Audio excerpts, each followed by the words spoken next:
Hello, everyone, and welcome to NCM Sports Extra. I'm Joe Meehan, alongside, as always, Mark Hoover.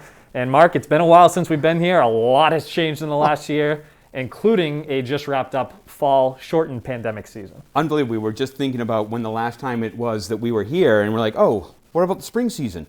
We didn't have a spring season. So we've not been in studio to do Sports Extra since probably this past winter.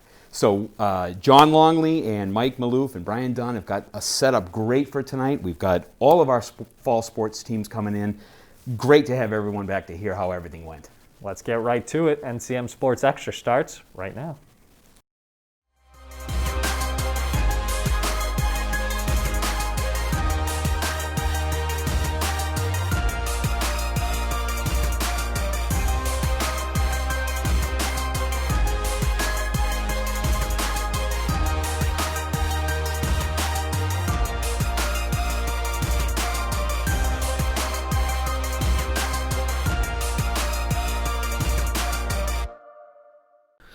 Well, welcome back, everyone. And as always, our first guest this evening is John Longley, the athletic director here at the high school. John, thanks for coming in. As usual, it's kind of great to be back here at Sports Extra with you. Yeah, thanks, Mark. Glad to be here.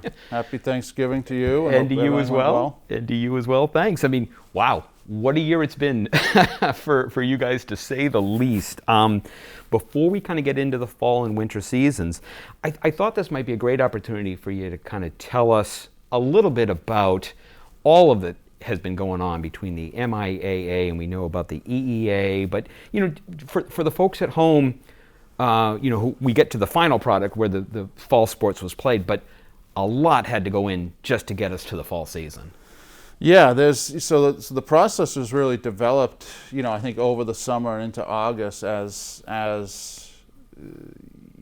things started to progress, and agencies started to put out guidelines, and then the processes were developed, and obviously everything is new. So Yeah. that's kind of the term of the year, right? Things evolve, things are different, everything is new to everybody. I say to people, this is like being a first year AD all over again, because it's like every day you're hit with something new that you're not sure of. Right. So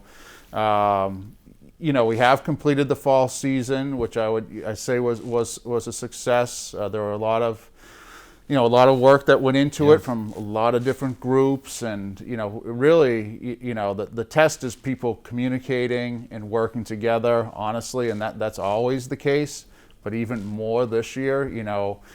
Between the MIA level, the state level, Norwood High School, myself, the coaches, the community, the kids, the parents, the league. I mean, it's really essential that everyone works together and we have a trust, and with a common goal of getting the kids out there participating safely. Yeah. And it's not necessarily the same as it was last year or hopefully next year.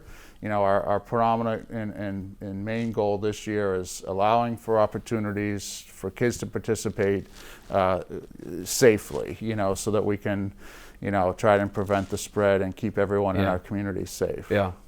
And again, you talk about multiple layers here. Most folks know the MIAA in terms of the governing body, for high school sports. But there are a number of different bodies, especially this year, obviously, that the MIAA had to work with. We talk about the Massachusetts government and the environmental agency. Yeah. They're out there setting up, programs to ensure that obviously all our youth athletes are safe. Right. Talk to us a little bit about how the MIAA works in conjunction with the EEA here in Massachusetts. Yeah, so this really this was a kind of a this year type of a thing. So a lot of the way that it's kind of worked out for the fall and then has kind of blended into for the winter here is the EEA puts out guidelines for youth sports and high school sports. Right. And then they actually categorize them high risk, moderate risk, and low risk. And some actually have, over the course, I think they first put their guidelines out like in June potentially, and then some sports have actually, moved from one level to the other. Yeah. Like soccer originally was in the high category, and then when they came out with an updated list later in the summer, they moved them to moderate. So basically, the format has been and evolved to be the EEA puts out their guidelines, and then the MIAA each sport has a sport committee, Right. and the sport committee is made up of roughly about 20 people, different stakeholders around the state, and different each area of the state is actually represented as well, and the people that are represented on those committees are athletic directors, assistant principals, superintendents, coaches, officials, an MIA representative. And so you have this, kind of broad base group of people that are members of these individual sport committees. So the sport committees, and the time was kind of an essence because the EEA has been waiting till pretty much the last minute to put out their guidelines because they want the most Sure. information Yeah, that they makes can sense. have. So then the sport committees have like less than a week or even a couple of days to review those guidelines and create modifications so that the sport can actually go. So that's what's happened. EEA puts out the guidelines, sport committees meet. Now, everyone knows everyone's meeting online. There's no, Yeah. all those, so everything that we're all doing is completely new.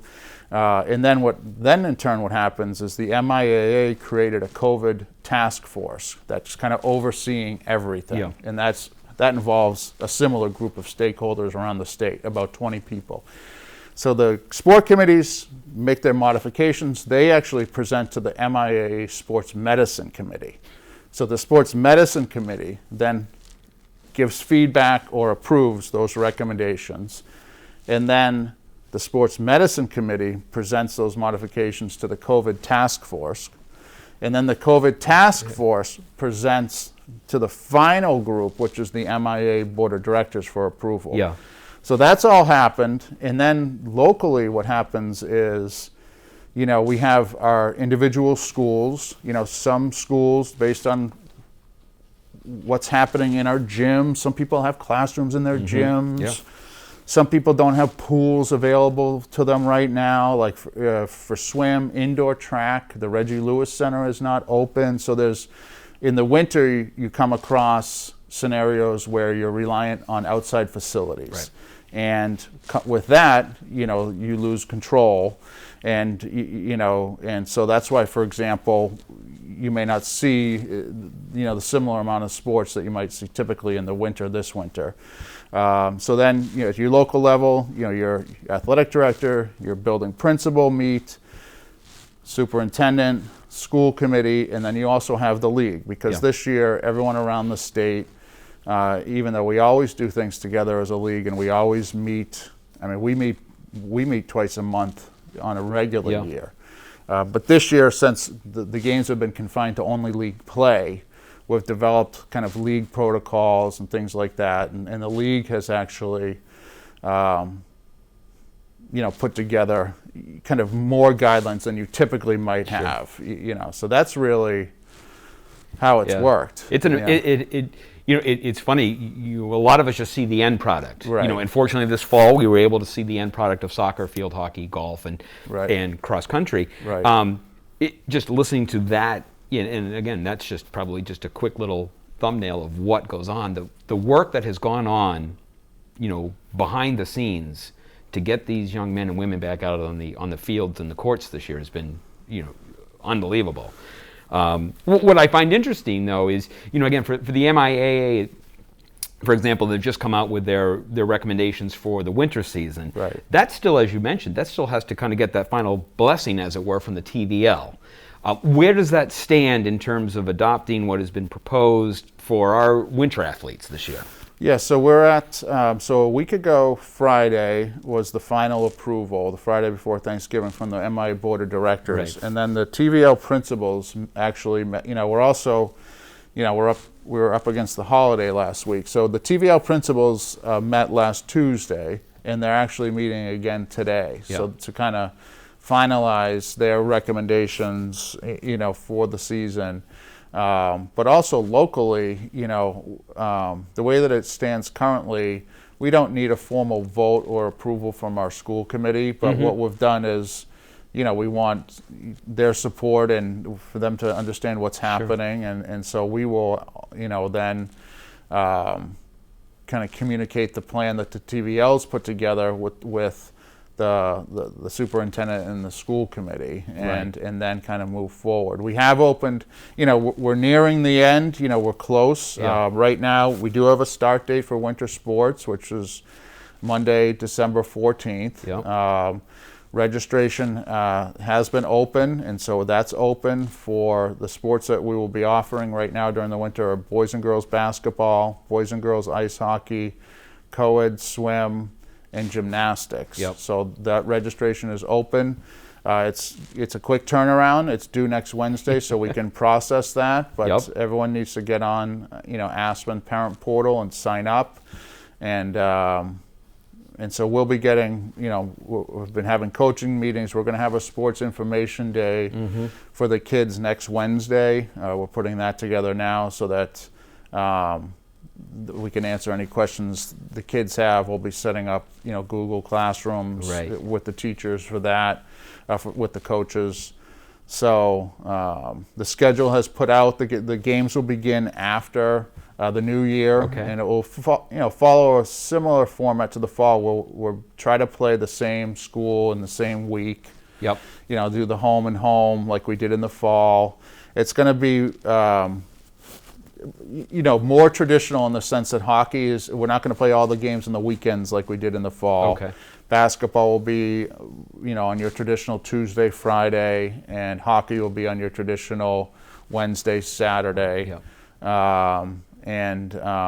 We'll play, right up until February vacation. So actually, once we get back after the new year, Yeah. it's going to be pretty similar Right. to what we've seen in the past. The 2 days a week, Yep. right up until February vacation. The MIAA did vote, there's not going to be any tournaments Yeah. for the winter, so the season will just end. And so but I think once we get back from after the first of the year, it'll be, kind of typical to what we would be Yep. doing, Business as normal as normal can be. Yeah, that's unfortunately, great, we're yeah. not going to be able to do indoor track. That's going to be moved to the fall too, because the Reggie Lewis Center is not open, and there's just not a viable facility or way to host meets right Sure, now, yep. based on the guidelines. And cheerleading, again, has not received approval from the EEA. Neither has wrestling right now. Those committees have recommended moving wrestling and cheerleading to the spring.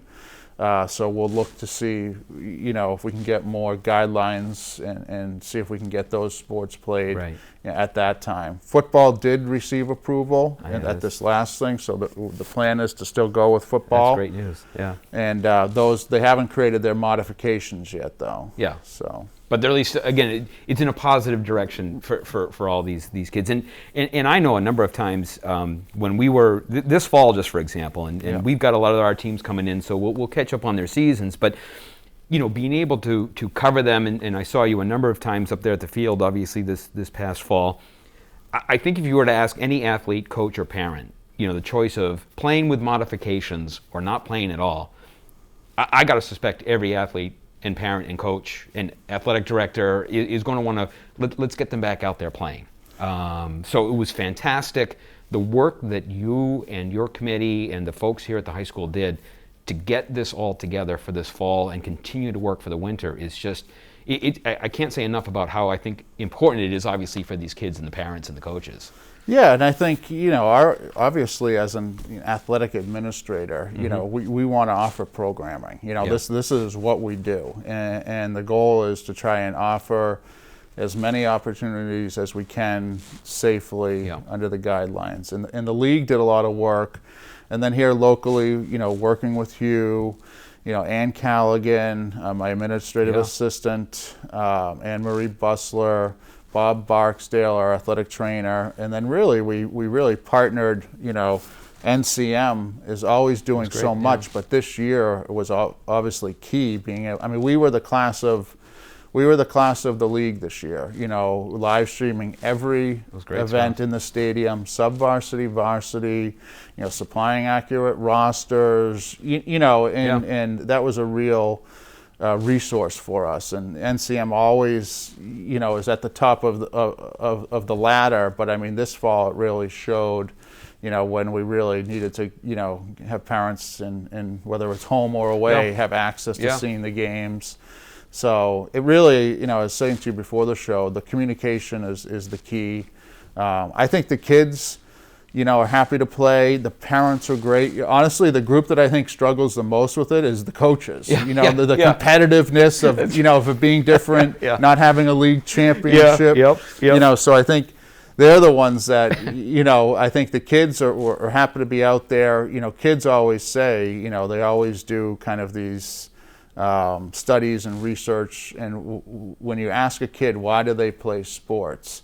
The number one answer they say is they play sports to have fun. Yeah. They don't, that's the number one answer Sure. from like age 12 to 18. Yeah. And so, and the parents were certainly very respectful in Norwood of all the protocols we put in place. Yeah. And, so that was great. And the coaches did a great job too. I just yeah. think it's, with them doing it every year, Yep. it was so different that it takes a little bit of an For adjustment. sure. you know. Oh, for sure. But, again, I can't begin to thank you. It was a pleasure doing the games, and I know Brian Dunn really worked very hard behind the scenes to get that all together. But, I want to thank, you and your entire staff for all of the efforts that have gone on thus far to get these kids back out here in the fall. And things look promising for the winter, so we're Right. kind of, keeping our fingers crossed that we'll get them all started, and then hopefully maybe this spring and, as things go forward, we maybe come back to some semblance of, that normalcy that we're Right. looking for, and we'll be back here with a great winter recap. Yeah. So again, thank you Yeah, so very thanks. much Thanks, for Mark. all that you've done this year, and best wishes, for the upcoming season, the upcoming holidays and all that. Thank you. All right, for thanks having very me. much. Thank you. Our athletic director here, John Longley, joining us in studio. Appreciate the time coming in, and we'll be right back after these messages.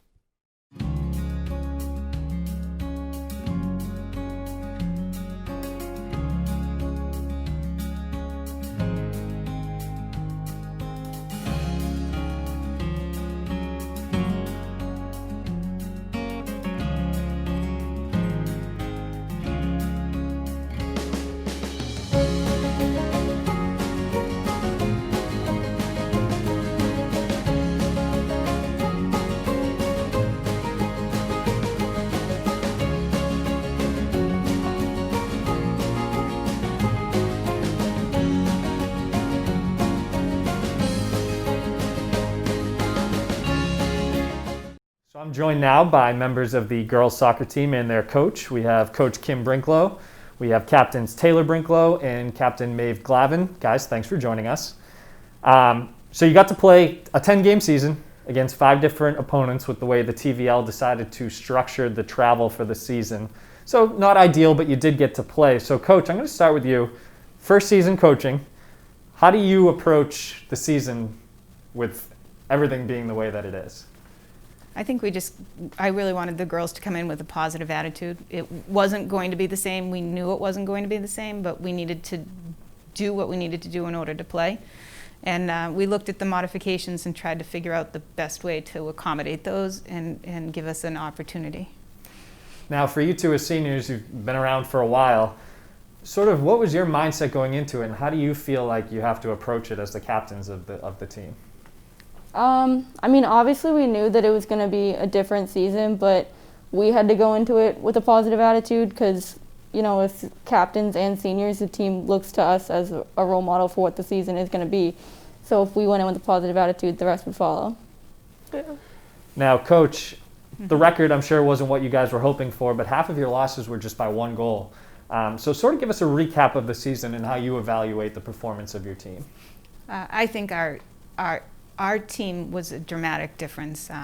We went from being not competitive in pretty much any game to being in every single game. We were competitive. We didn't give up. We never lost the fight. We didn't get the results that we wanted, but we definitely played soccer this year, and it showed. Now, Taylor, I'll direct this one to you. With games mainly being on weekends, what is it like during the week practice-wise, and how's it different from years past? How did you guys approach that?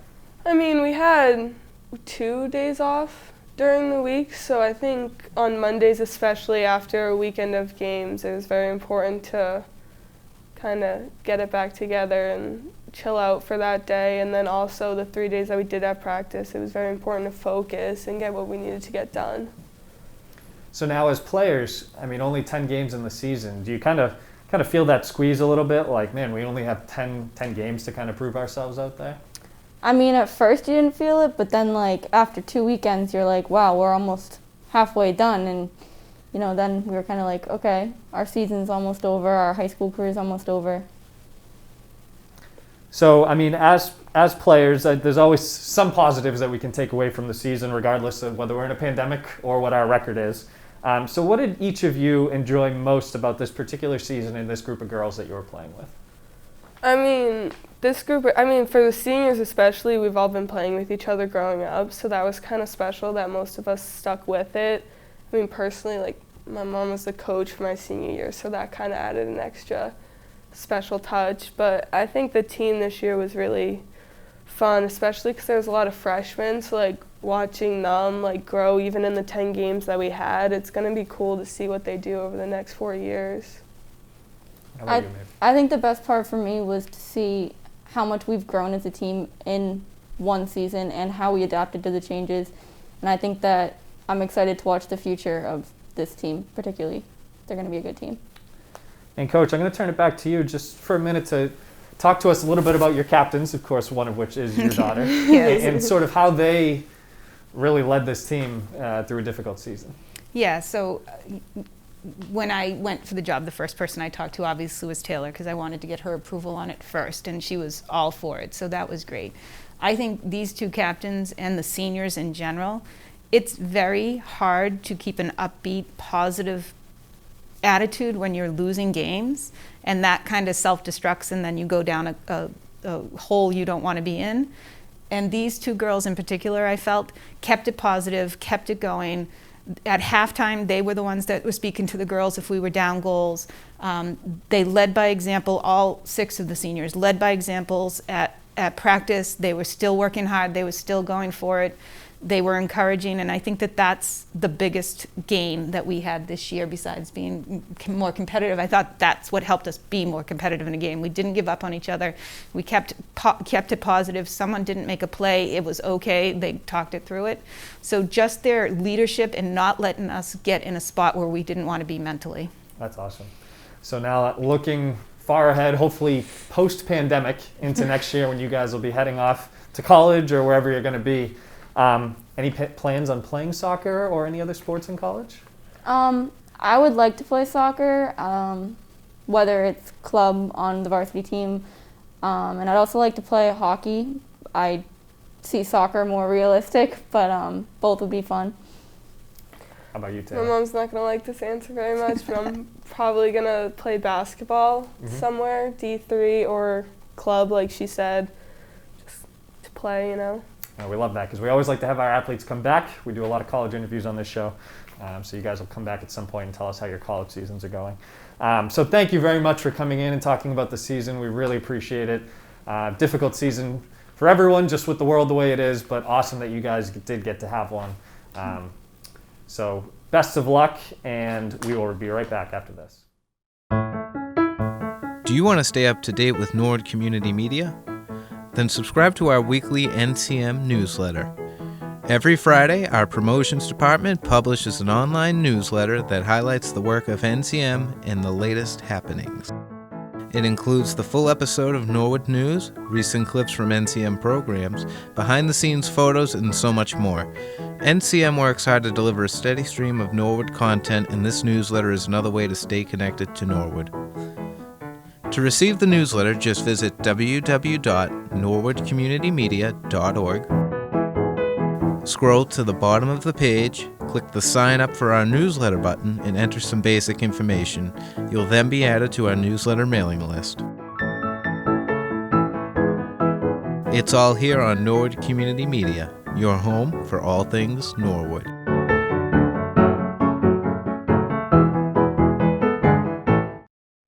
Well, welcome back, everyone, and I'm pleased to be joined this evening in studio by head coach Tom Healing and senior captain Carl Schlitzbaum of the Norwood boys soccer team. Gentlemen, welcome to both of you.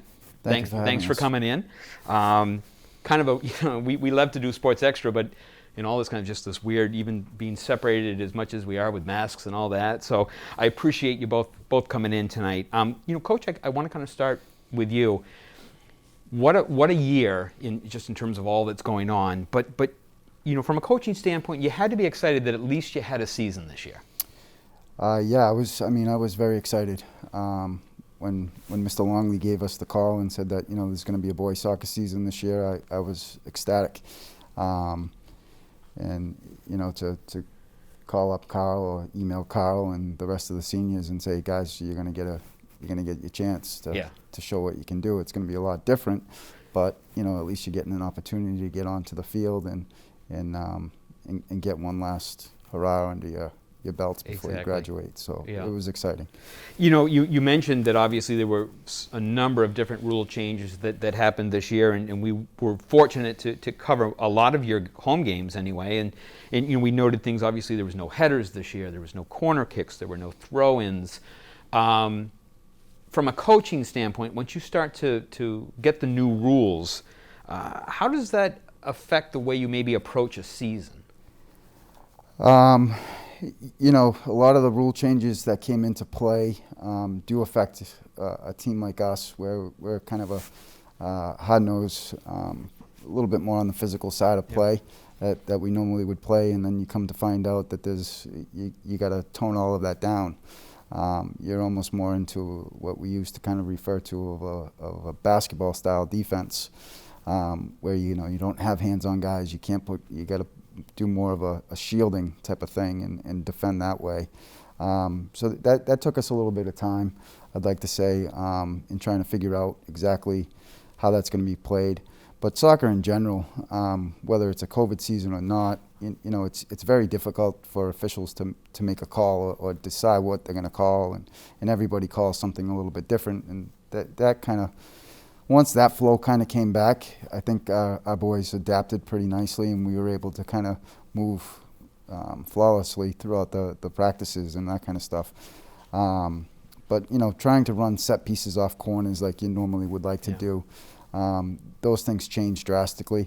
I think the rules that they put into place where you had to be automatically 10 yards away from there, but you could have a player inside 3 feet, it opened up a lot of avenues for us to be able to maneuver and come up with some different types of plays and set pieces as well too.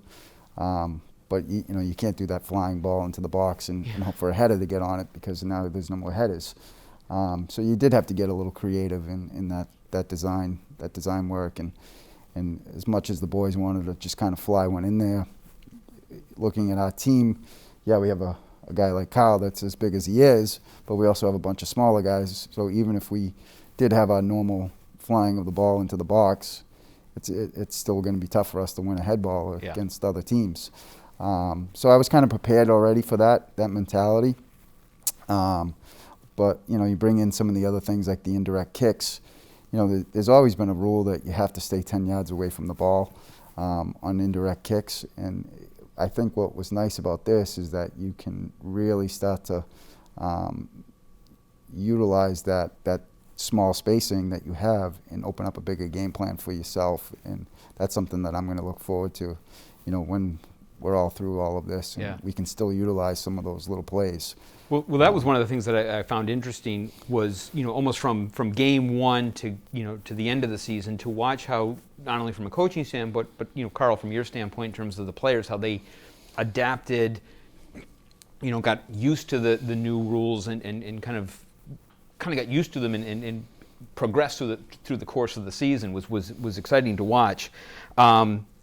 Coach, just real quick, you're losing 9 seniors from the team, including 3 of your 3 captains and Carl here, and a big chunk of these guys, and Carl, we'll get to you in just a second, are on that back line, that defensive back line. Going forward, you don't replace a player of Carl's caliber, but what are you looking for, from the guys that you have now on the team and from the JV guys and the guys coming up for next year? I'm sad to be losing my 9 seniors that I'm losing, because they've been idle for this program for so many years, and especially this year, especially for the record that we put up. You know, a fantastic record. Their hard work and their fight and their battle, but you know, I feel like even though we're losing 9 seniors, I still have 11 other guys that have been with us through this whole fight. And even though they didn't get that experience on that back line in games, they're willing to move themselves and adapt themselves, and they know what it's going to take to replace a guy like Carl. They're going to know what it's going to take to replace other seniors that we have on the field as well too. So even though we're losing a chunk of that back line, you know, last year going into this year, we lost a good chunk that we lost on that back line as well too. But you know, we were able to they came in, they stepped up, and they do that battle, and that's really where I start to look at, okay, we need to have our back guys in the back there, whether that's going to be 3 guys, 4 guys, or 5 guys, depending on our caliber of play and the style of play that we're going to attack with next year. But you know, we got to have those guys set and ready to roll and work with them, and then we concentrate on the offensive side of things. So. Well, it sounds like we're in good shape, and one of the reasons that the program is in such good shape is because of players like Carl. You know, congratulations on first of all your career, and I asked you when you were coming in the studio how you're feeling, because I remember you missed. Did you miss the last 2 games? Last 3 games. The last 3 games of your senior season due to injury, but. Kind of as I mentioned with Coach, when you heard and when you got that call, that text from Coach that the season was a go, what was your first reaction? I mean, I was really excited because looking at everything that was going on, I wasn't too sure. Yeah. And I'm happy we were able to get a season in, even if there was some rule changes. Yeah, you know, we talked a bit about the rule changes, and Coach mentioned them, you know, from a coaching standpoint, the way he kind of visualizes what he has to work with you guys. You're the one, you know, as a player who've got to kind of then work with the rule. How did you find, I guess I'm going to start with, you know, with respect to the rules themselves and the changes, how did you find that affected your game? So definitely being a tall player and heading is out of the equation now. You definitely got to adapt. And I also like to be more physical, like Coach was saying earlier. So you have to try and figure out a way to stop the attacker without putting a body on him. So I think the referees also did a good job of calling it both ways, so the attacker couldn't get away with too much. But I'm saying, I was actually going to kind of mention something like that. I mean, obviously, from a coaching standpoint and from a player standpoint, we've got these new rules that need to be implemented. But we've got referees who are used to calling a game a certain way. Now, all of a sudden, have got to, you know, kind of change and keep an eye on things that they might not normally otherwise have. And I thought, you know, to your point, in the games that we covered, they looked like they were, again, everyone's kind of learning as this goes along. But I thought the referees, for the most part, did a fairly good job of, you know, keeping it, you know, as they say, fair and balanced on both sides in this new stuff. Carl, though, you talked about headers. Was there anything that, with respect to the new rules and maybe the way the game was played this fall, that you kind of liked, that you said, oh, this opens stuff up, or was there anything about it that you enjoyed in terms of the new rules?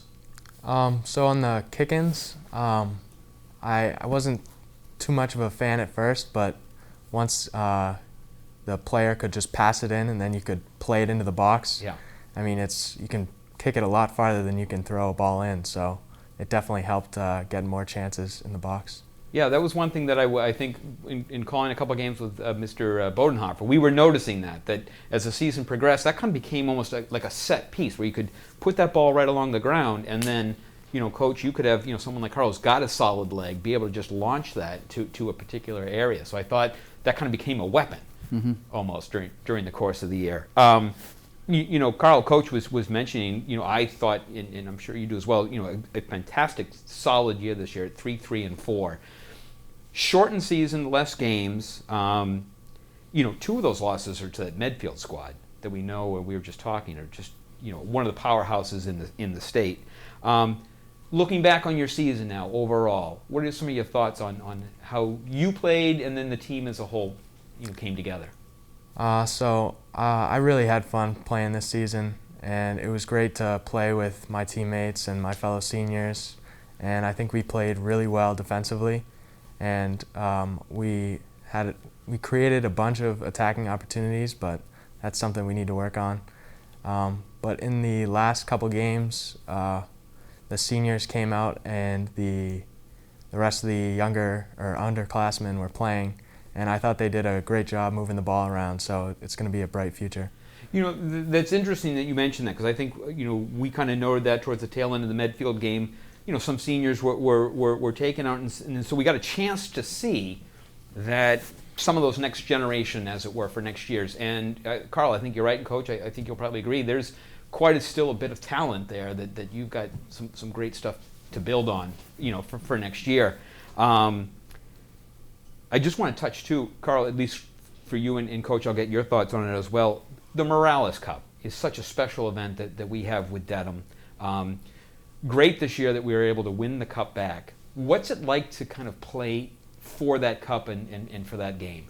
So it's definitely a surreal experience. It's definitely more than just any other game, and the competition between Dedham, it was just awesome. Being able to play for a cup like that in honor of Fernando, it's just an honor. Yeah, it's a special moment, Coach. You know, your thoughts on coaching these guys and then winning it this year. You know, on the aggregate, it was a little different than last year. We had the home and home. Yeah. But what's it like to coach in that cup game? You know, last year losing the cup to Dedham in its first season was a tough pill to swallow. I thought the boys worked extremely hard last year, and unfortunately, you know, we didn't get that opportunity to bring it home. But you know, going into this year where there was no playoffs, there was no state tournament, this was our playoff game. This was our state tournament game. That's how I kind of looked at it a little bit for these guys. And it gave them, I think, a little bit something more to play for. And it was exciting, you know, and to be a part of that over 2 games made it even that much more special, I think, you know, to me anyway, and I think to the players. You know, yeah, we got a victory on Saturday, which ultimately was the winning victory for us, because, but then we were in Dedham, we went down 2-0, and I think, you know, we're sitting there saying, okay, this is going to be a dogfight, and you know, the boys picked themselves up and really brushed themselves off like you do in a playoff game, and crawled back in, and we were able to get a tie. And I don't think Dedham was expecting us to do that. I think they were expecting us to lay down. And, you know, that this whole season long, that's what I was so happy about with these guys, is they really never gave up. I mean, even the first Medfield game that we lost, and you know, it was the first time we had been shut out. It's in a loss, and then to come out the next day and really take it back to Medfield. I think Medfield really was on their heels a little bit on Sunday for a while until they realized that you know, that this team wants us. You know, and that's what I'm excited about with the unfortunately losing 9 seniors, but you know, that mentality, that persona that they pushed down to the underclassmen is fantastic. And I can't wait to get back out there with these guys again. It is exciting. It is exciting. And Carl, you know, again, just to congratulate you again on a fantastic career, you know, throughout your time here up at the high school. And it's players like yourselves, Carl, that, you know, kind of build for the future of the, you know, the next guys that are coming in, and they will build, and, you know, the program just continues to grow. So it's a credit to both of you, to all of your seniors and your coaching staff. I know Adam Gold stepped up this year, which was great to see people giving back to the program and whatnot. So I want to congratulate both of you guys and the entire team for a fantastic fall season. Carl, best of luck next year as you head on your way. Coach, best of luck next year. I'm sure we'll be covering more games, and we'll have you back in here with more updates on everything. Fantastic. So thank you both for coming in tonight. Really, really appreciate it. Thanks for having us. Thank you. We will be right back after these messages. Stay tuned.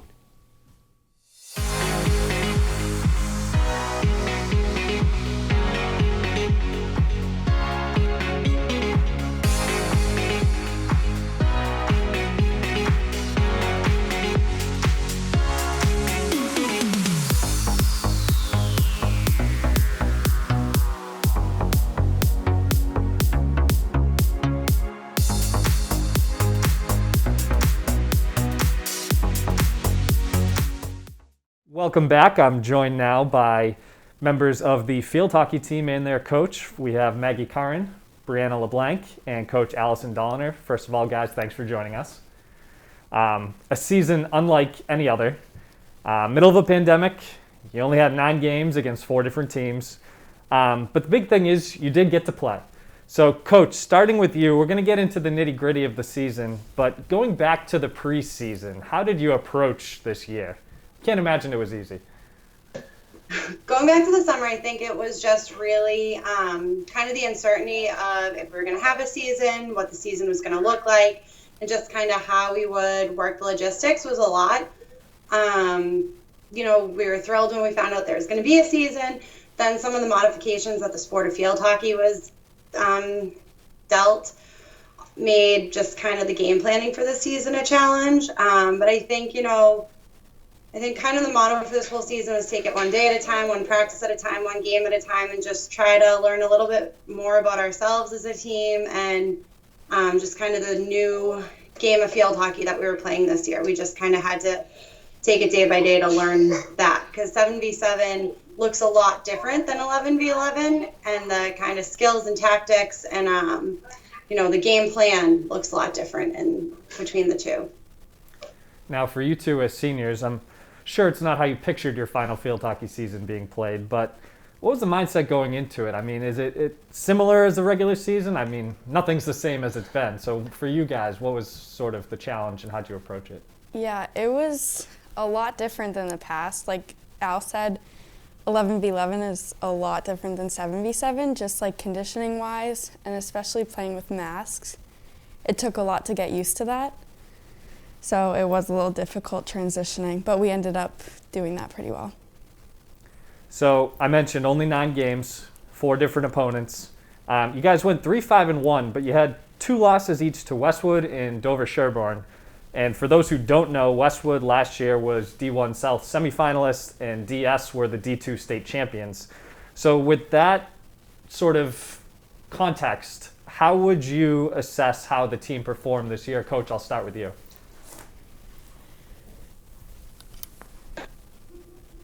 I think, as a team, I think we did really well this year. And each game we improved and we had learning curves, and we were able to take some of the things that we learned and carry them over to the next game.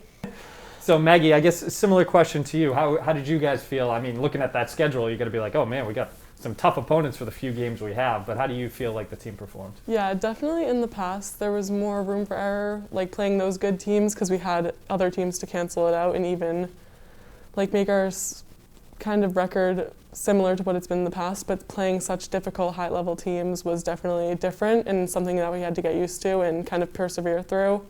But I think playing these teams, we did a really good job keeping up with them and like having the same intensity and like gameplay as they did. They just got a few more lucky opportunities than we did. Now, besides the schedule and the number of games being unique, what was also unique was most of the games took place on weekends. So, Coach, what did the schedule look like during the week? Did you guys practice every day? How do you keep things interesting with only weekend games? It was definitely different. From my perspective, it was kind of, the weeks sometimes seemed hard to get in a good groove because we would play Saturday, Sunday, then we always had Mondays off. Then we would practice Tuesday. We were scheduled to have Wednesdays off, and then practice Thursday, Friday. So what we started doing that first week was we would have Monday off to give the girls a chance to kind of regroup after the Saturday, Sunday games. We would practice Tuesday, and then I wanted the girls kind of staying in the mindset of field hockey, so we started doing Google Meets on Wednesdays and watching game film, because the towns we all played were putting footage out of their teams over the weekend. Since there were limited fans, I think the Tri-Valley League teams agreed to record the games and put them out. Huge shout out to Nord Community Media for the great job they did. But we were able to get footage of all the teams. So we would do a Google Meet on Wednesdays to watch the team to kind of, mentally prepare for what we were going to have to work on Thursday and Friday at practice before we played the next team on Saturdays and Sundays. Now, I want you both to have a chance to answer this one. just sort of in general terms, talk to us a little bit about this year's team and what you enjoyed most about this particular group. If you want to go first. I think this year we definitely had to overcome a lot of obstacles together, so I think that kind of brought us closer. Definitely with no like pasta dinners or like group hangouts, it was hard to kind of bond the team in the beginning, but towards the end I feel like we all came together as one, and it definitely showed in our gameplay towards the end of the season at practice and in games, just because you could tell we were getting more comfortable and more like combined with each other more. And how about you? I feel like as a team, it was generally around the same people that we had from last year, so we were already pretty close with each other, and I feel like this year a lot of us, like our energy combined was just like great, and that showed throughout our games. And having practice during like the week was also really great because we like bonded through practice since we didn't have pasta dinner, so it was like great to see them. And Coach, I want to ask you, just sort of talk to me a little bit about your captains. And I know we're missing Molly today, but you had 3 senior captains in a very difficult year. Just give me a little bit on them. So we actually had 4 senior captains this year. Maggie and Bree were 2 of them, and then we had Molly Mannering and Caroline Davey. I cannot say enough about the 4 captains that we had and just how much, I've always been very lucky to have, we've had amazing groups of kids year after year go through our field hockey program, but what these 4 kind of had to do and help me do this year is something that no other seniors or captains that have had to do before. We had to figure out how to go from not much opportunity for athletics, between March and August, to how we were going to get an entire program really psyched for this season that I really didn't know what was going to look like. And between getting them psyched for that, having them show up every single day, ready to go, ready to practice, energy through the roof when, they're finagling, learning from home and getting to school and this figuring out things online and not seeing friends all the time. And now you're at practice and you're finally seeing friends in person, and how to kind of zone in on, okay, we're here for field hockey right now. When these kids are, looking to see friends and socialize. They did so much for the program this year, just really helping everyone stay on track and work hard and come every day ready to get better.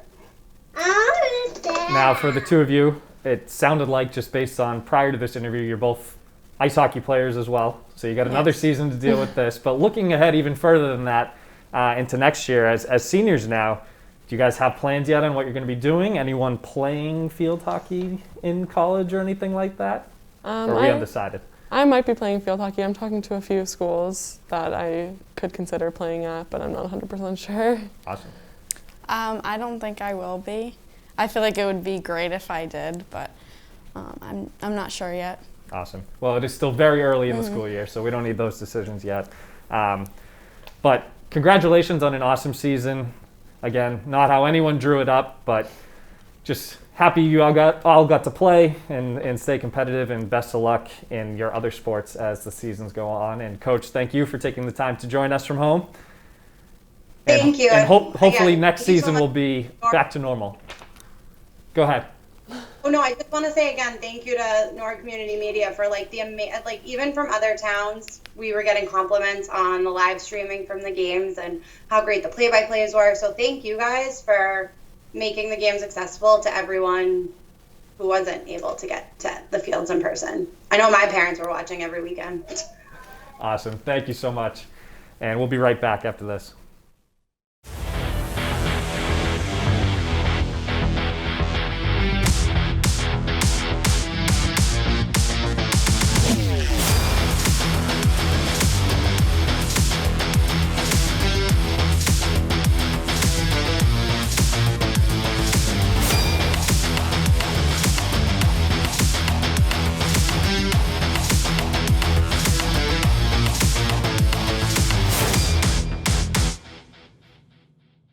Well, welcome back, everyone, and I am pleased to be joined in studio this evening by senior captain from the golf team, Jared Shea. How are you, sir? Welcome. Good. Thank you for having me. Really appreciate it. Appreciate you coming in. I've been talking to some of the guys here tonight. We talked to soccer a little while ago, and you just had to be excited knowing that your golf season was going to happen this year. With all that's going on, that must have been kind of a nice little piece of news. What were your thoughts once you learned that golf was actually going to take place this fall?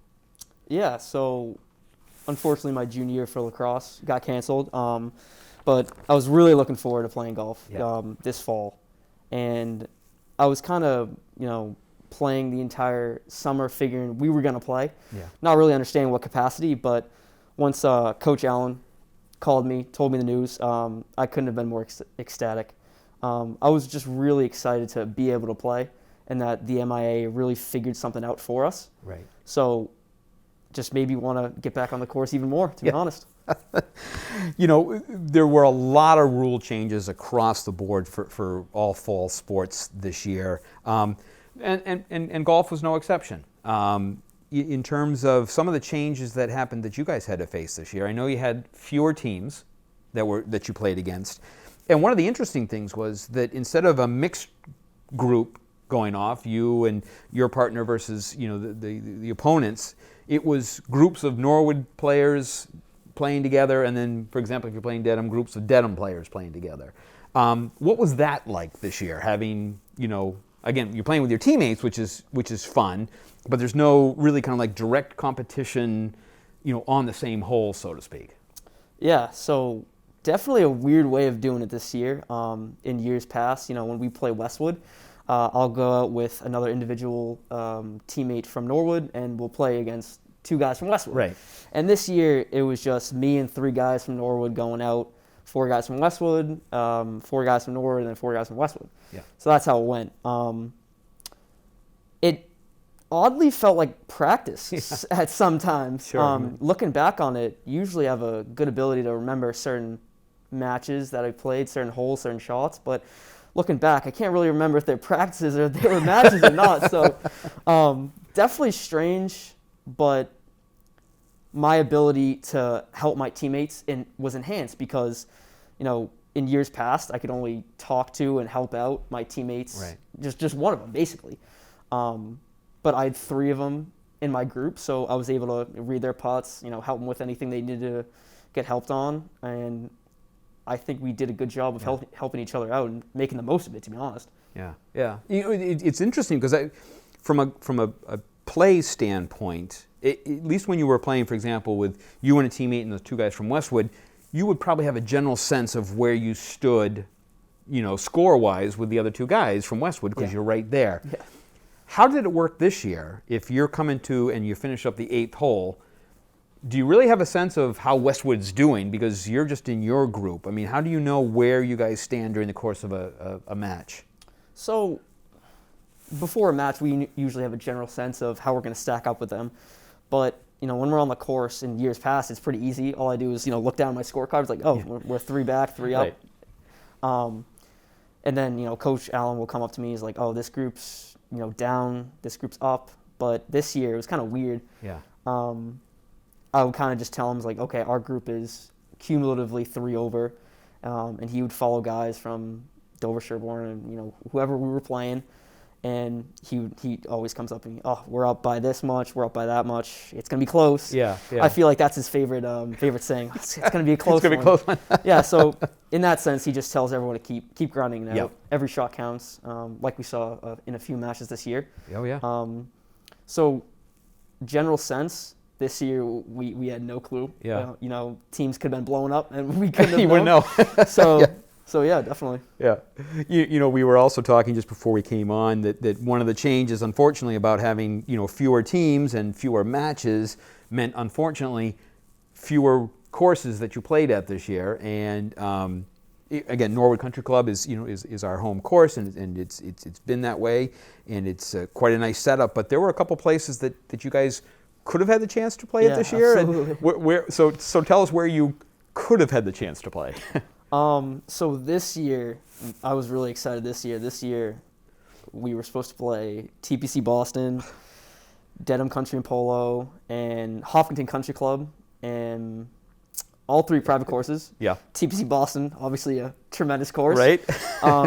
But when they came out and said that it wasn't going to be traditionally TVL large versus TVL small, Right. it was going to be 6 teams, 6 East teams, 6 West teams that were just going to be playing in their sort of bubble. Yeah. So we kind of missed out on the opportunity to play TPC Boston and Hopkinton.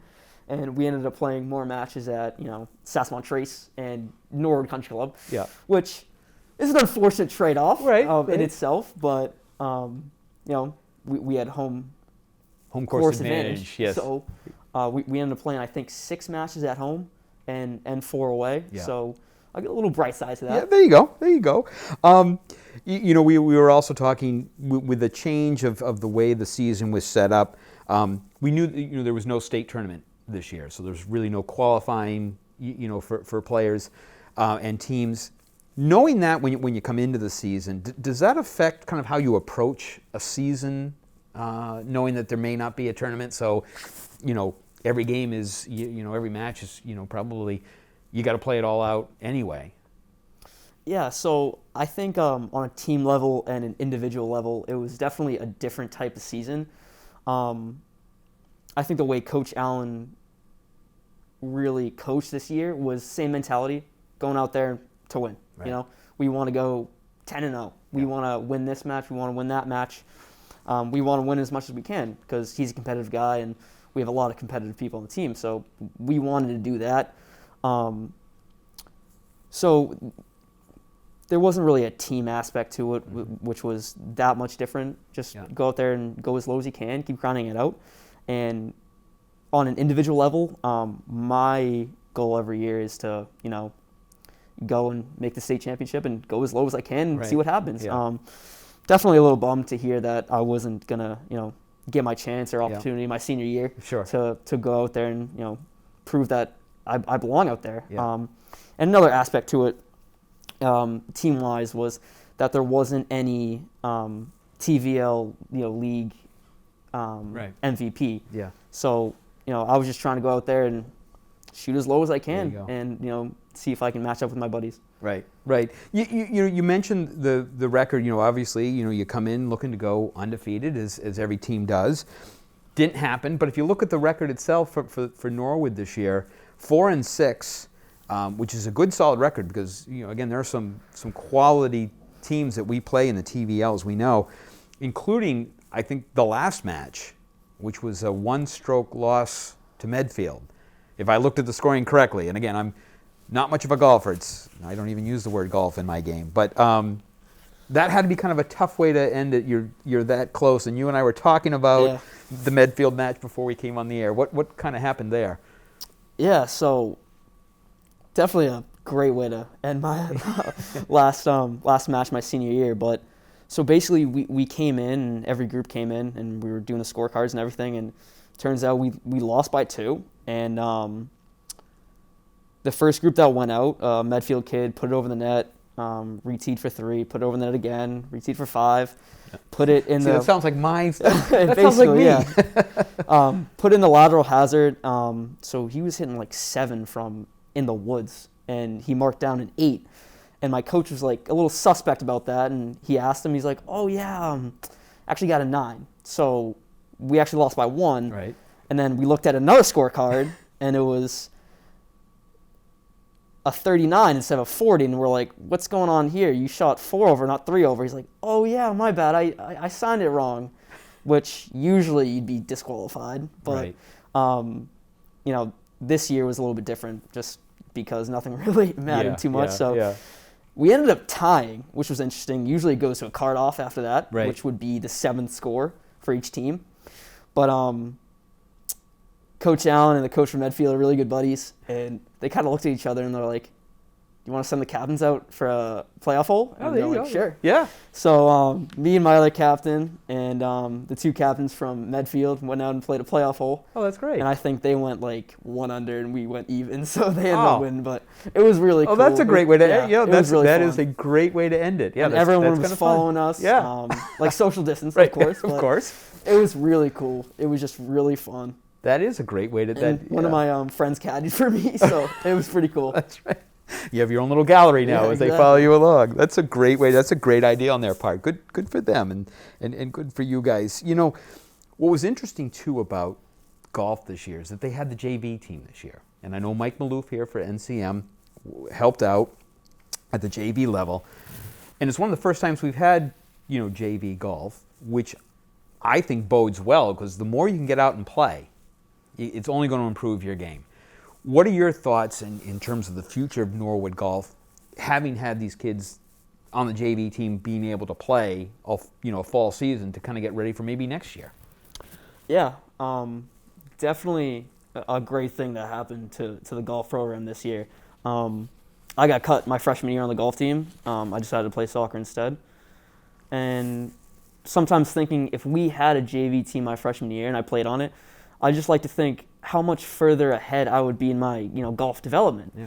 And, you know, it feels like something we've been talking about for quite a while, you know, getting a JV team. We're going to push for it this year, push for it. And it was really cool to see it finally come to fruition and actually get that JV team this year.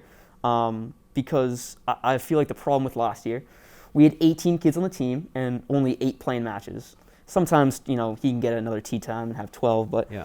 Having that JV team, I think they ended up playing 6 or 8 matches Right. or something like that. And it's really good experience for them to go out and play competitive golf. And I think it's going to propel them to do better, be better. And going forward, they're going to be ready to produce for the varsity level. Right, yeah. It's neat to see those kind of numbers, to be able to have enough, you know, guys and gals on our golf team where you can support both a varsity and a JV squad. I like you're right. I think it's going to bode extremely well for the future.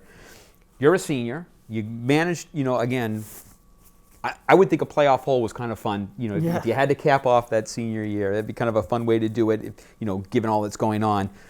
Looking back now, you know, your 3 years there of golf, you know, missing out on your freshman year, but finishing up for those 3 years, what do you kind of take away from your golf career here up at the high school? That's a great question. I just think being an underclassman, a sophomore on the golf team, there was a lot of guys my sophomore year that just really helped me out, just made playing golf so much fun. Yeah. Going to practice, going to matches, it was awesome. And, you know, once they graduated and I became the captain my junior year, I wanted to do the same thing and help out the sophomores and freshmen and, you know, give back basically because, you know, they helped me out so much. Right. And, you know, looking back, you know, there's always matches where you could say, oh, you know, I wish I shot a little bit better. You know, I could have done this, could have done that, but high school golf was just awesome. That's awesome. You know, every season was just so fun. Good. Even practices, playing at Nord, not the greatest course. Yeah, but but still. just playing with a lot of really good friends. Yeah. was awesome.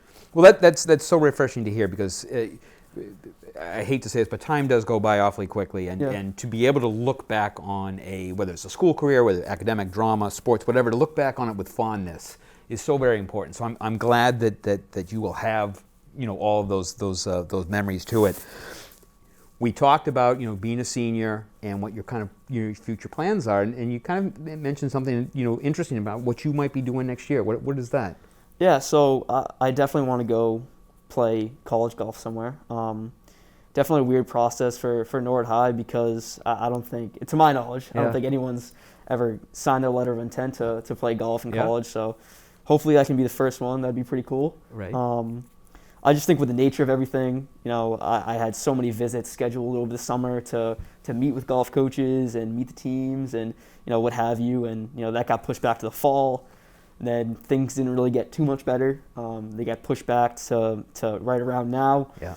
So I just think with the nature of everything right now, everything going on, I wasn't in any position to commit to a school academically or athletically. Right. So I think we're going to apply to schools I want to go to that are an academic fit for me. Yep. And we're going to reevaluate the situation come springtime. So I am leaning towards taking a gap year and reclassing with the class of 22. Yeah. Because the biggest thing for me is I'm going to school for my academics. Sure. Yeah. You know, I'm not going to play Division I golf. Right. Yep.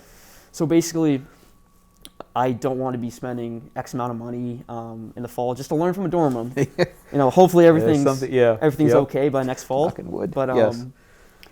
yeah, I think a gap year is a great idea for me. I can work on my game. I can make some money. Yep.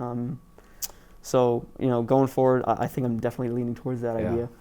I don't think you're going to be alone in that. I think absolutely. it's but I think the idea, like you said, if golf is something that at any level, at the next level, obviously the more time you can kind of dedicate to working on your game, it can only hopefully pay off dividends for you. So so when you do sign with that D1 school and then hit the PGA, you'll still come back and remember us and talk to us, right? Oh, absolutely. Okay, excellent. All right. Well, we'll have you on if once you win the Masters. Awesome. You can bring your green jacket with you. Cool. I'll let you try it on. I appreciate it. Jared, again, congratulations on a fantastic golf career. I know we still have the winter to go and Coach Allen and more things to do this winter hopefully. But congratulations on your golf career and this season a little different, a little tougher. But it sounds like all things considered, you just had a great time. Yeah, I did. So thank you so much for having me. Really appreciate it. Appreciate you coming in tonight. Really do. Jared Shea, senior captain of the golf team. We will be right back after these messages.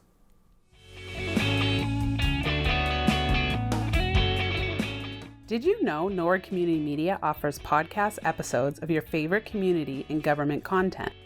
NCM is also proud to host 2 independent podcast producers.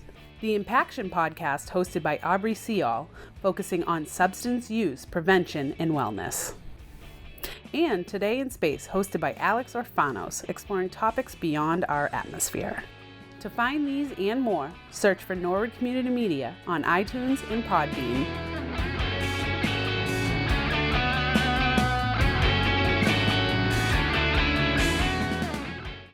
Well, welcome back, everybody, and pleased to be joined in studio this evening by Matt Curran, head boys cross-country coach. Welcome, sir. Thank you. Thanks for having me. Yeah, Thanks. Appreciate you coming in. Congratulations on the season this year. Was looking over some stuff. Big win over Dedham. That's always kind of fun, as a crosstown rival. And then a terrific way to end the season with the win against Medfield. Tell us a little bit about how the season wrapped up for the boys. Sure. I mean, that Medfield win was great, especially the way it went down. Medfield came in first, and then we took 2-3. And then as waves started coming in, our guys ended up out-kicking the Medfield runners. So it was really huge that way. And then ultimately it came down to the tiebreaker with Jake McCarthy being our 6th runner and getting in before Medfield's runner. So realistically, it was like the score initially came out 28-28. Yeah. But then because Jake was able to get in before their number 5 came in, that serves as the tiebreaker, giving us the 1-point win. That's great. In something like that, for someone who may not know a lot about the rules of scoring for cross country, I think that says a lot for it being such an individual sport, but also quite a team sport, because you need that 6th runner to do and run his or her best, because it all kind of combines together at the end. So to be able to see those runners that are coming in later still have an impact, I think is terrific for the sport itself. Oh yeah, it's great. I mean, the 6th and 7th guys definitely play a role in scoring. If they can get in before their 5th or even their 4th, that makes a huge difference. Yeah. Especially if they're gaining on us early on, we can still come back, and that would help out. Yeah. We've had a number of folks in studio and talking with everybody about the changes, obviously, that happened this year. And field hockey, for example, had less players allowed on the field at the time. Soccer had rules about headers and throw-ins taken out. Your sport was not immune to changes to the COVID. What sort of rules did the MIAA implement for you guys this year? For one, the rosters for us were limited. So we only limited 20 kids on the roster. At any time, we could have 20 kids running in a meet, so there'd be only 40 there. And then the other big change was the waves. So instead of everybody running at once, you could only go 5 at a time for each school. So one wave ran, and then 3 minutes later, the next one, and then the next one. Gotcha. And that, I think, that did have an impact on how the season went through. You mean everyone had to modify to coaching styles and whatnot, and so in terms of the waves and starting people at different times, did you find yourself having to modify the way you either ran practices or set up for the meets? It was more set up for the meets, just trying to figure out who would go which wave, because as you're going in from wave 2, you're not sure where you are compared to the rest of the meet. Sure. So particularly for our team, where we did, we were more solid from like 1 to 10, as opposed to having, like most schools would have 1 or 2 studs and then everybody else. Well, we were more, the gap between 1 and 10 wasn't that great. So we really had to rely on 6, 7, 8 coming in. Yep. And now with 6, 7, 8 probably being stronger than their 6, they're not sure where the race was. So for them, for those kids in particular, that should be more of a challenge, because you had to push a little more, but also not know when you had to back off. Yeah. If that makes sense. Yeah. Well, I mean, and that's interesting, because in terms of the runners themselves, as we mentioned, it's in team sport, but there's an individual aspect to it as well. Did you find that any of your runners, in terms of, instead of going out all together and then now having to go out in waves, do you find that, from last year to this year, they had to change any of their styles or their mindset coming into a meet? I think some of them did. I think, particularly the second wave, because again, they were running and not sure where they were, in terms of pacing, in terms of knowing where they may have relied on the past of the lead pack. They know, okay, I'm this far back, I got to pick it up, or I got to be here. I'm like, in many cases, our second wave runners were leading their second wave, and they may not have gone quick enough, because the waves most of the season were 3 minutes apart. Yeah.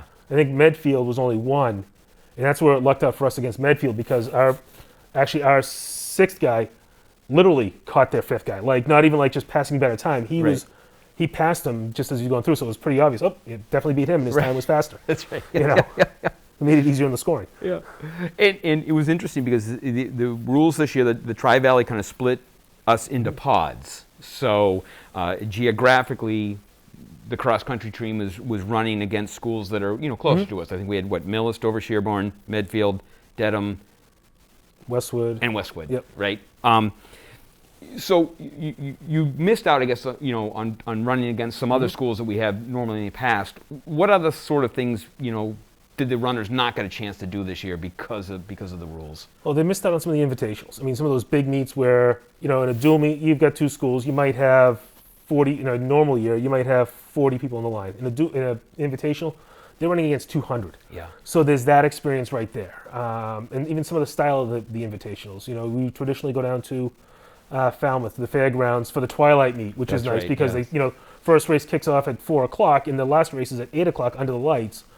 They missed out on that experience this year. They missed out on the Frank Kelly and the Rentham meets that lead up to the All-State meet. So I think that was kind of one of the unfortunate side effects of all this as well, that they get to miss out on those big ones. Yeah, and we used to have, we've had a number of runners in the show over the years, and they talk about, states and qualifying and all that. Now, they knew going in that there weren't going to be, these invitationals and the tournaments. So, again, maybe from a coaching motivation standpoint, how do you keep your runners, focused and, geared up for a season that they know, unfortunately, you're not going to have that chance to go down, like you said, down to Falmouth? Well, I think for this season, I think that we had, with 7 seniors returning, I think they had a shot of knowing that they possibly had a good season. They could have one of the better seasons we've had in a while. And not to say 2 and 3 was bad, but I think they'll agree, we kind of, for record-wise, we're aiming even higher. We saw that when we got set up with the pod, we saw, we familiar with Dedham, familiar with Westwood. Dover Sherborne, we knew it was going to be the toughest one on that, and that ended up being a close 3-point loss there. Right. And then we also had Millis, and they were an unknown. Yeah. So I think that motivation kept their focus, because the roster was kept solid. I mean, there was nobody that dropped off. You didn't lose anybody from beginning to end. Yeah. So it was a good sign. That's a great sign. Yeah. That's a great sign. And, you mentioned you have 7 seniors that the squad will be losing. You've had the chance to coach them now for a couple of years. Tell me, some of these memories that these guys have had that, as they kind of contributed to the growth of this program. Well, this is for me, now being the 4th year, this is my first full class. Okay. So that's something, for me, having 4 years in, yes, I've been a track coach here for 20 some odd years, but cross country only 4. So for them to be my first class in my first 4-year class, that's something for them, and to have 7 of them go through. If you can get 7 members of a class go through a year, you're ending with 30 kids in the roster in normal times. That's a great roster for cross country. That's a great sign there. Yeah. And just to see some of their improvement over the years, you saw some like our 2 captains, Aiden Flaherty and Preston Coyle. Aiden had a great meet against Dover Sherborne. probably ran a minute and a half to 2 minutes faster than he'd run all season at any other race. Preston Coyle did a lot of work during quarantine because that's, as he said, that's all he could do. And he came in and he too was consistently 2 minutes faster than last year. That's great. You know, and the other seniors like Andrew Perry and Jake Ryan doing well, and Jake McCarthy, who came out for the cross country the first time, but he's one of our experienced runners in indoor and outdoor coming in to get the shape there. Yeah. And you know, looking at the roster, I mean, there's still a solid core of 15, you know, guys coming back next year. You know, hopefully this time next year we're back to invitationals and we're back to, you know, running against, you know, some of the more programs. What do you see sitting here, and what are you kind of looking forward to going forward with these returning guys? I think we've got a great core. I mean, we've got two All-Stars coming back. We had both Dylan O'Brien and Dylan Hanway earlier last week. Were nominated and earned TVL All-Star status for our pod. Yeah. So you get two All-Stars coming back who will be juniors next year. So there's at least 2 more years of them. Wow. So. Yeah. And then you've got a couple of other solid juniors in Jake Bodenhofer, or he'll be a senior next year, same with Jack Doyle. So, I mean, it looks solid for next year, for the next couple of years. Yeah. We were talking before we came on in terms of kind of like creating that pipeline to get the runners started. And we talked about, you know, we have youth baseball, we've got youth lacrosse and whatnot. Is there kind of a movement or a way of trying to, you know, get people starting running earlier, kids, you know, interested in the sport, at least exposed to the sport, before they come up here to the high school? Well, yeah, I think just some of the getting a youth program started and getting a middle school program started. I think starting next year, from what I understand, there'll be a middle school program, which will be great to have those kids, even if they're, you know, just getting them exposed to it and saying, hey, come on out. I mean, we've done a pretty good job the past few years with the boys team of getting runners out. Even with during this COVID time, I had a few kids email me asking how to, but I had to say, look, you're freshmen. Come out next year. I can't take you on this year because you're not going to compete. Right. You know, you don't want to have a kid come out and, you know, pay the user fee and say, hey, I get one meet, you know. Yeah, yeah. But if you get that program going, and next year, you know, knock on wood, we'll have that off and running, and we'll have that pipeline going forward. Well, we were talking too about, I mean, the course, our home course, is absolutely beautiful. Yes. I think I said I've run it once, and I'll use run in an operative, but it has to be kind of fun for these kids to be able to call the Coakley their home course. I mean, it's been a great course. It's been our course, I think, since Jimmy Forrest set it up 15 years ago. You know, we've hosted the Bay State League Conference meet there for years, and then now this was supposed to be, we switched over in the TVL, but next year we'll have the home meet. And it's just nice because it's a true cross-country course. You got your trails, you get your open fields, you get your water, you know, you've got everything. As opposed to, you know, some of these schools, it's nice, you're running at your school, but, you know, you've seen the traffic and running around your high school. It's like, I think I'd rather go in the woods and, you know, occasionally get the wildlife. You know, right, exactly. Except for those hills. They seem to throw hills in there, and I'm just like, oh. But I will say this. The one saving grace maybe about all this has been the turkey trot, as you know, is one of the big things. Now, that all went virtual. So I ran it the other day, and not one cross-country guy went running past me. So I felt pretty good about that. And I was like, whoa, all right. Doing well. But, you know, again, congratulations. I think, you know, for all of these kids that to at least have gotten out, you know, competing against other schools, but, you know, running with their friends and whatnot. I think it you know, has been so beneficial for all of them. Yeah, they've appreciated being back out there and like getting some sense of even adapted normalcy, you know, just something that after losing last spring that they were good to go. Right, right, exactly. Well, Coach Curran, I appreciate you coming in this evening to kind of give us a recap there of the cross-country season, and best of luck going forward. Thank you. Thank you very much. Coach Curran here for the boys cross-country, and we'll be right back after these messages. Do you want to stay up to date with Nord Community Media?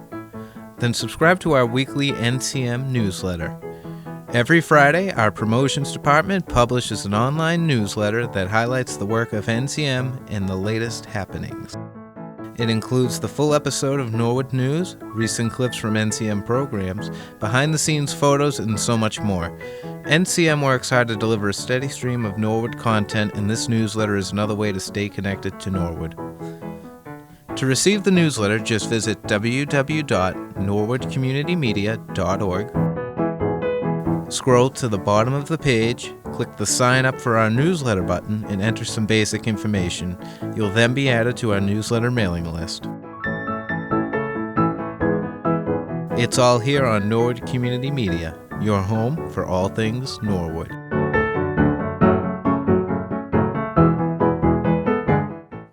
So another season wrapped up, a whole lot happening in a crazy year, but I couldn't be more impressed with the resiliency of both our players and our coaches this season. Oh, well, without question. And, you know, it's just so great to be able to see them have the chance to come back and play again this fall. And how they all were able to adapt to the new rules and the new changes. And as we've been mentioning over and over, I think it was just great for them all to just be back on the fields. It was. So, I mean, looking ahead now to the winter season, it sounds like we're going to have a season. We'll cross our fingers with some rule modifications. But like you said, just great to get out there and play. Yeah. Hopefully we got boys and girls basketball, boys and girls hockey. I think at least early stages indicate that that's going to be going, this winter, and then maybe moving the football again to kind of springish, and then some of the wrestling and cheerleading. So hopefully that all comes together and we can come back here and report on all that great stuff. We're hoping next time we come here it'll be without masks. That would be very nice. Exactly. And also with some success from our winter teams. With some success for our winter teams. But big news happening here. In addition to fall sports and winter sports, we understand a new member of the Sports Extra should be arriving sometime this spring. Yep, it sounds like May 2021. Baby Mian is on the way. We decided pandemic, why don't we get married and have a baby? Because why not? Why not? Yes, thank you. Very exciting times happening in the Mian house. So congratulations from everyone here at Sports Extra to the entire Mian family. This is so exciting. So in several years, we'll have him or her in studio, just with huge news and all sorts of fun stuff. That's the hope. All right. So again, congratulations to both of you, and best of luck. Keep us updated. Thank you. I definitely will. All right. So we'll see you next time on NCM Sports Extra. Have a great night.